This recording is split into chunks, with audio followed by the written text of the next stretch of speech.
Good morning, everyone. I am Melanie with the Lansing Journal, sitting here with Josh Bootsma, our managing editor. Hello. And you might notice we're not wearing our typical Lansing Journal logo wear. Indeed. Because we're so excited about some of the new items we have in the Lansing Journal shop. Yes. Not only are we representing the shop today, we are repping fall. It is full-fledged fall here at Lansing. Finally! Yes, we are there. Yes, it was cool enough today that I could put on my fall In Love with Lansing hoodie. Indeed. It looks very nice. I love it. Thank you. You've paired the colors very nicely as well. And I am the official apple pie tester of today's video. Unfortunately, we won't be eating any apple pie today, but if you are an apple pie tester in your family, you should check out this sweater. And this actually also is a preview of a video that we will be shooting to come. We don't often preview our videos, but that's all we'll say about that. So you have to tune in next week. All right, so that's enough of product placement for this week.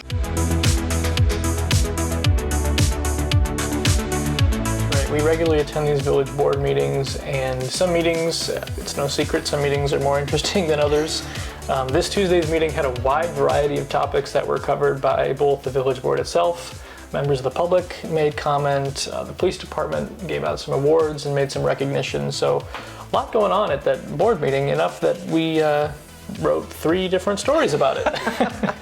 Josh did all that. Yeah. He picked out 8 topics from those 2 meetings, the board and the committee of the whole, and pulled them into 3 separate articles. So make sure you read those. Right. So what we're going to do right now is not like rehash all of those details. You can read the stories for that. We encourage you to do that. But kind of us being there in person at the meetings, we just wanted to share something that was particularly notable for us, that struck us about each of these different topics that was brought up at the meeting. Right. Personal reflections. Yeah, absolutely. And we want to respect your time, so we're going to set a 60-second timer for each of these reflections. Whew, that's a lot of pressure, Josh. Yes, it is. We haven't done that to ourselves before, so bear with us here. All right. All right, you're starting the timer. I'll start the timer, and I think you will take the first one. I will. All right, here we go. Yeah, our first topic is about some awards that were handed out. Make sure you read this story about the 3 officers who received an award from Chief Al because they chased down a shooter and did not shoot him. Yeah. There was video played at the meeting, right, and it was emotional to watch this scene play out and to know how young these officers are. And to see that they made a choice to de-escalate the situation. Right. Yeah. I'm getting emotional now. Yeah. Yeah, it just could have ended so differently, and it was an emotional moment in the meeting. Absolutely. It was great. It was really, really great that they were recognized that way, and that we as a community can take pride in the way that that was responded to. It was beautiful. Yeah.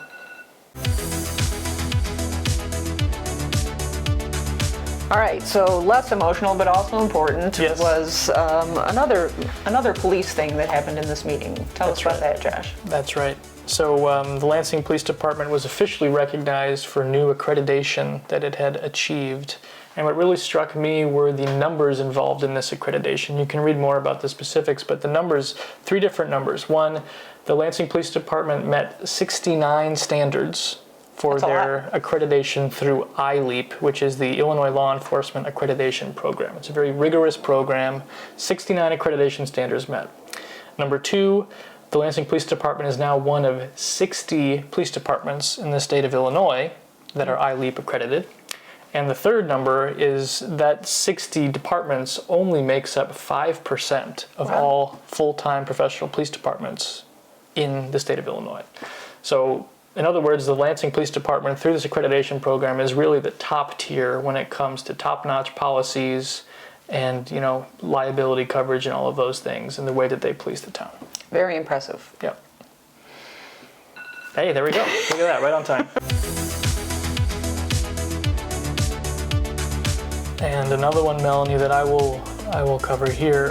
Deputy Chief Steve Roberts was officially recognized for his retirement. 28 years with the Lansing Police Department. Long He's time. served in many different positions at the department. And two things that really stood out to me that I'll share. The first is, as Deputy Chief in charge of support services, Steve's a little bit more behind the scenes in writing grants for the department. He was the one who spearheaded this accreditation program that we just mentioned. So those kind of things that don't really show up, that you don't see on the streets, you don't maybe think about, but a very important part of the Lansing Police Department. So thank you, Steve, for your service in that way.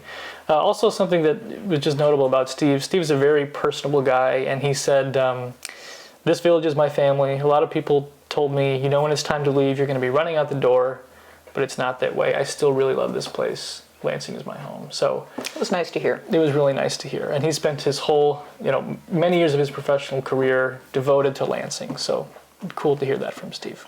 Thank you, Steve Roberts. Yes.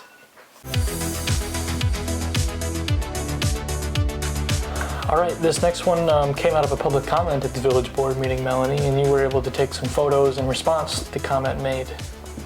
That's right. The owner of J.J. Kelly's was at the village board meeting, and she voiced two concerns, and you can read the details of those in the story that Josh wrote.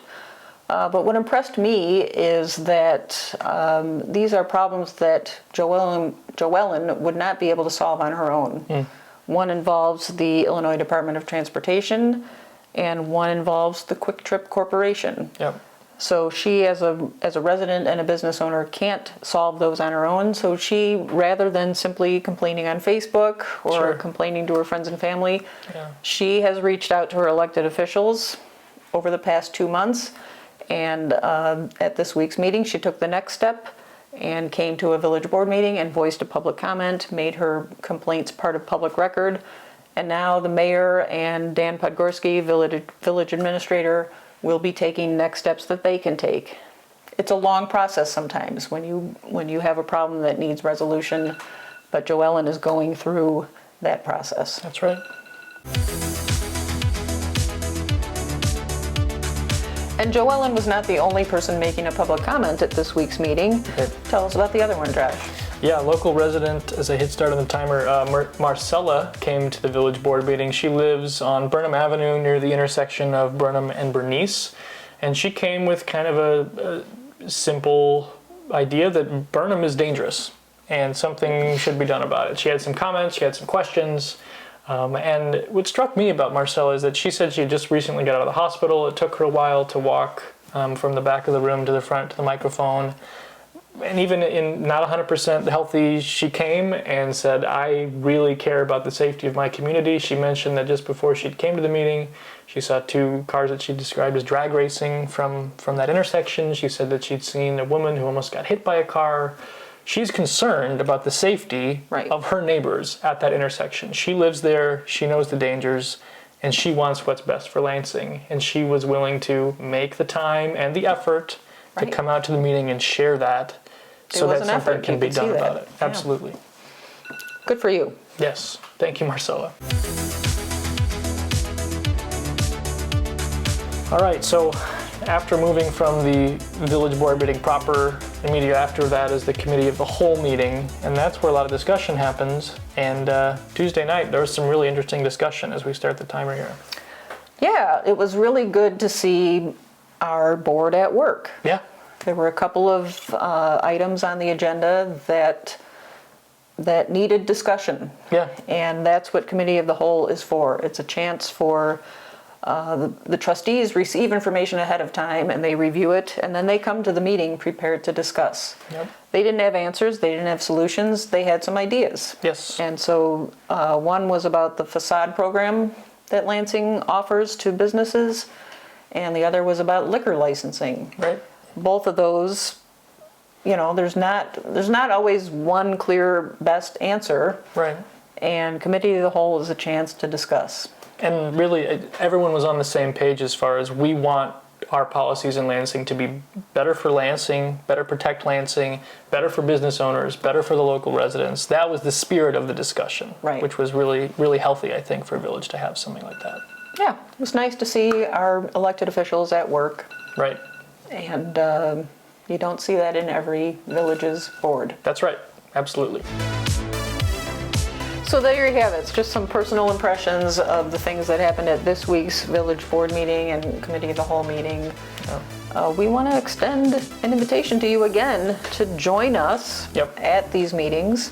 I think the next meeting is Tuesday, October 17. 6 p.m. 6 p.m. Not 7, 6 p.m. Yep. Josh and I will be there. The Lansing Courtroom Complex, 2710 170th Street, I believe. Wow, good job, Josh. Yeah, I've written it up, but I know. And in the meantime, we do thank you for reading and watching and subscribing and supporting the Lansing Journal. Our job is to keep our community informed and connected, and we appreciate you participating. Yep. Thank you for watching. We will see you next week.